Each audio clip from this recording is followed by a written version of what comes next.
Bueno, antes que nada, un agradecimiento a los directivos de Fundepa por la amable invitación que me han hecho hablar de un tema pues que ya hemos visto muchas veces, pero que no hemos controlado. Entonces, el subtema se llamaba la magnitud del problema en México. Generalmente vamos a decir que es un problema que se puede prevenir, pero lo primero que tenemos que hacer es saber qué tan grave es el problema en México. Y a mí me da un poco de, pues no sé, de pena o tristeza, como diría el doctor Narro, y de preocupación, porque a pesar de que hemos hablado de este tema muchas veces y que se ha tocado en muchos foros, finalmente no logramos controlarlo y tengo mis fuertes dudas que yo viva para verlo. Pero todos ustedes, bueno, no todos, que son jóvenes, muchos de ustedes, ojalá que de veras lo tomemos en serio, porque es un serio problema de salud y que si no de veras le entramos en serio, nos vamos a morir en un futuro de enfermedad hepática, por hígado graso, que va a evolucionar a esteatohepatitis, o sea, inflamación, y finalmente cirrosis y finalmente carcinoma hepatocelular. Pensando que en un futuro no sé qué tan lejano ya tengamos todas las moléculas para tratar el virus de la hepatitis C, pues entonces nos vamos a enfrentar a un problema más serio todavía, cuyas características son muy peculiares y que además, como ya decía el doctor Narro y el doctor Robert, somos el segundo país en donde existen más pacientes con obesidad, con hígado graso, con síndrome metabólico, con resistencia a la insulina, con daño cardiovascular, con cirrosis, con fibrosis, con cirrosis y finalmente el desarrollo de carcinoma hepatocelular. Esta transparencia, aunque el láser dice que funciona, sí funciona, entonces vean ustedes lo que ha pasado de acuerdo a la evolución de la humanidad y aquí nos encontramos ahorita. Ahora que venía yo en el camino, a mí nadie me habló por teléfono, pero en el camino vi que aquí afuera los pacientes que vinieron a tomarse su muestra de sangre para ver si se había controlado su azúcar, como dicen, les voy a ver cómo está mi azúcar. Entonces tomaron la muestra, ayunaron el día de ayer y vinieron a tomarse la muestra y una vez tomada la muestra, pues se volvieron aquí enfrente a tomar su torta de tamal. Y debo decirles que ya hasta algunos residentes, cuyos nombres no revelaré, pero realmente es que ese es un serio problema. ¿Por qué? Porque seguimos siendo pobres. Ayer salió en el periódico Reforma, que seguramente debe haber alguien del periódico Reforma, en la primera plana, el porcentaje de pobres que hay en México de hace 20 años a la fecha. ¿Ustedes qué creen? ¿Aumentó, disminuyó o se quedó igual? Pues se quedó prácticamente igual, si no es que aumentó. ¿Por qué? Pues porque no tenemos que comer, porque no estamos educados para comer y por lo tanto pues se toma uno la glucosa y se va uno a las tortas de tamal o de chilaquil, que ahora se vende más, viene más la torta de chilaquil. Representa, ya lo había dicho el doctor Walker, la causa más común de enfermedad hepática crónica en los Estados Unidos, y en México pues ya les andamos llegando al primer lugar, y implica un espectro de enfermedades hepáticas que va, como ya dijimos, desde la simple esteatosis, esteatohepatitis, fibrosis, cirrosis y finalmente el desarrollo de carcinoma hepatocelular. Y yo puedo decirles que en mi consulta particular he visto muchos pacientes cuya primera manifestación es un cáncer de hígado. Un paciente que es gordito, panzoncito, y que además tiene diabetes, tiene intolerancia a la insulina, nunca se dio cuenta que era cirrótico y cuando lo vemos ya tiene carcinoma hepatocelular. y se asocia de manera importante con varias enfermedades metabólicas como la obesidad, la diabetes mellitus, la hipertensión arterial, y probablemente mueran muchos de ellos antes de que hagan hepatocarcinoma por hipertensión arterial, por aterosclerosis, por un infarto, y finalmente el número de pobres va a disminuir, pero porque se van a morir, no porque hayamos mejorado nuestras políticas de salud.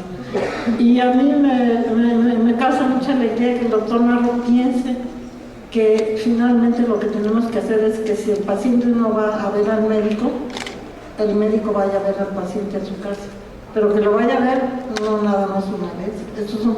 Esto es una aventura y es un reto inmenso, porque esto es un serio problema de salud. Entonces, los factores de riesgo, como ya habíamos dicho, la obesidad, diabetes mellitus, dislipidemias, aumenta con la edad, es mucho más frecuente en los varones, no mucho más, porque las gorditas pues también por ahí nos vamos, y es más frecuente a nosotros, a los hispanos, siempre cuando no nos llueve nos llovizna, y por lo tanto pues es más frecuente en hispanos que en caucásicos y en afroamericanos. Y pues ustedes vean, ahorita que salgan, van a ver, pueden ir a tomar su torta de tamal si quieren, pero además se van a dar cuenta de la cantidad de gente que está aquí en los puestos de aquí afuera, como desayunando porque no tiene dinero para comprarse otra cosa. Y eso es terrible. Y otra cosa que a mí verdaderamente me dejó muy preocupada es que hace tiempo que hablamos de este mismo tema, hablamos de la encuesta de salud de 2012, y en aquel momento presentamos los resultados de esta encuesta, y ahora salió recientemente una de 2016, y vean ustedes qué pasó.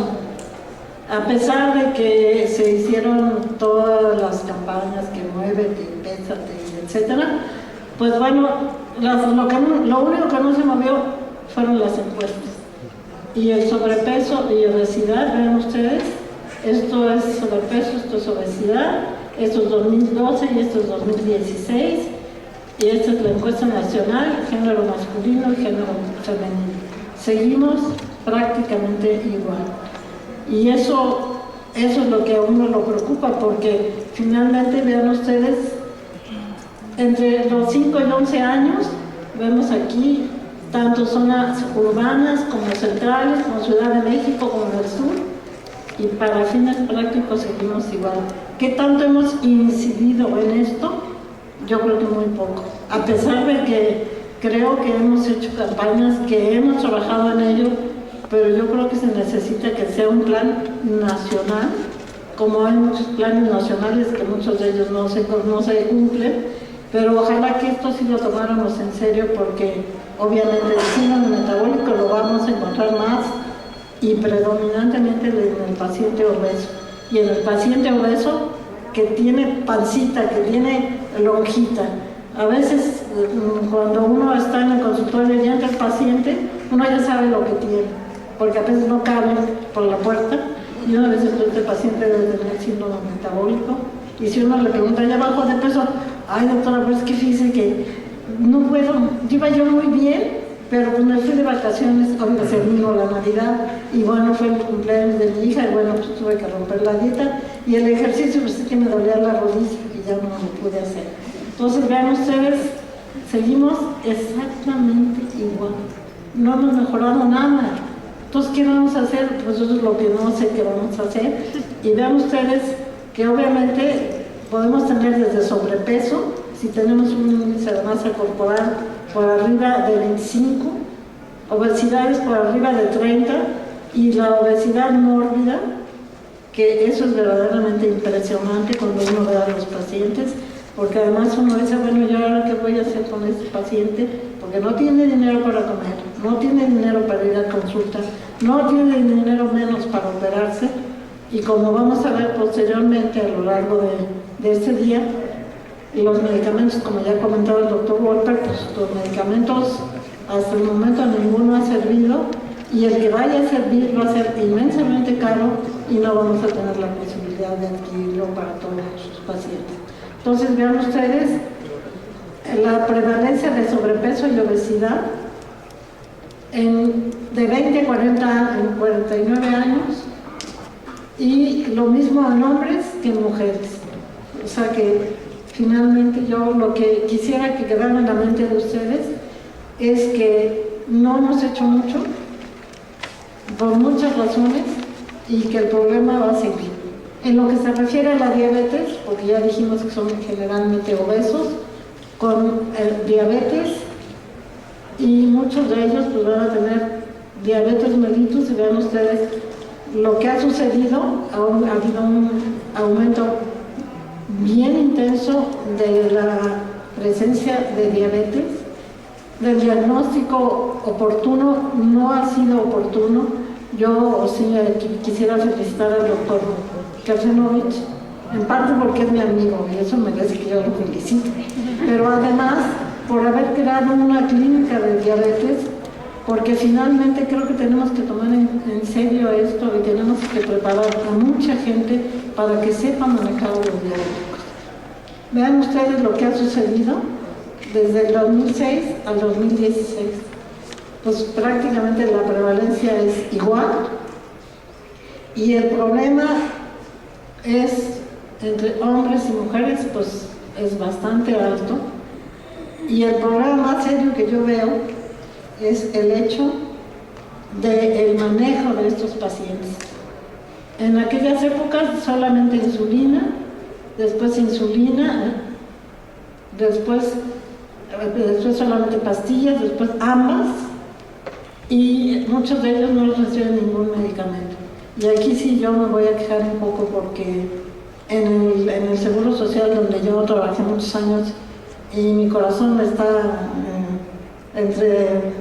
repartido entre nutrición y el IMSS, pero yo siento que en el Seguro Social prácticamente quitaron todas las insulinas, que dejaron solamente una sola insulina. Entonces, ¿cómo vamos a resolver el problema si no tenemos una gama de medicamentos para ofrecerles a nuestros pacientes? Y por lo tanto, pues el problema sigue, y tenemos muchos frentes por donde atacarlo, y ojalá que empecemos por alguno para que consigamos algo. Entonces, como ven ustedes, pues es una condición de gran espectro, con una acumulación ectópica de grasa, y la foto que presentaba el doctor Wolper, pues es una foto, esa ya es más moderna, pero pues ven ustedes que es lo mismo. Todo esto son acúmulos de grasa en el hígado, que obviamente producen un gran daño en el hígado, con marcada resistencia a la insulina.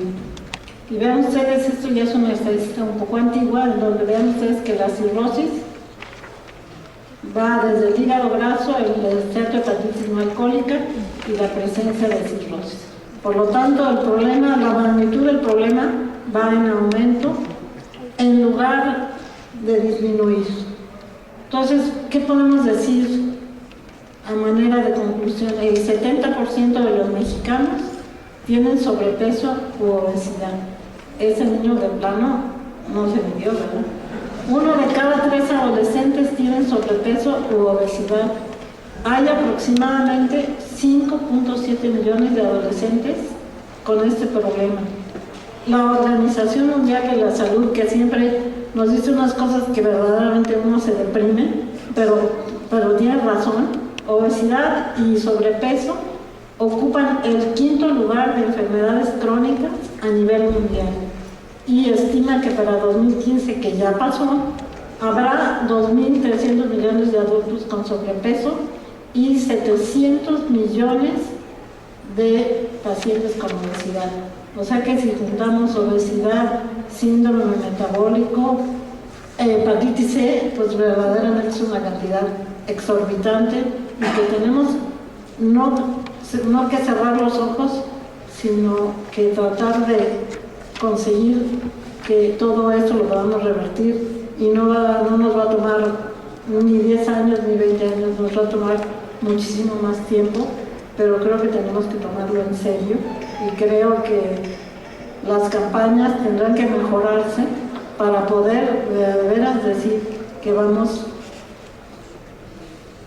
mejorando en esto. Y este es un investigador australiano que ha estudiado mucho este tema, y él concluye que esta es la primera generación donde los niños pueden morir antes que los padres. Porque además aquí el problema es, si el niño llega a casa y no está la mamá porque se fue a trabajar, y el niño, pues, ¿qué vamos a comer hoy? Pues pídete unas pizzas, ¿no? Porque pues, como que yo voy a llegar tarde, pero puedo salir a jugar a la calle, no, porque te asaltan. Y entonces el niño no hace nada, no hace ejercicio, no comen en familia, y bueno, desde luego este es nuestro peor enemigo, y por lo tanto creo que tenemos que tomar en serio el problema. La magnitud del problema es muy grande, y ojalá que cada uno nos llevemos como un mensaje a casa, que si no le entramos al problema, pues dentro de poco tiempo nos va a rebasar totalmente, como que ya nos ha rebasado en este momento.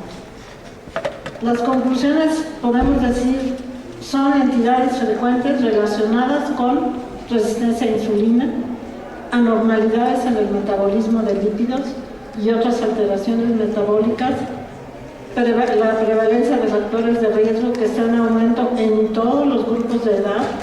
Es importante buscar sujetos con factores de riesgo, identificar marcadores tempranos de la enfermedad, que lo veremos en esta mañana, y es básica la intervención oportuna, estableciendo terapias de prevención y tratamiento.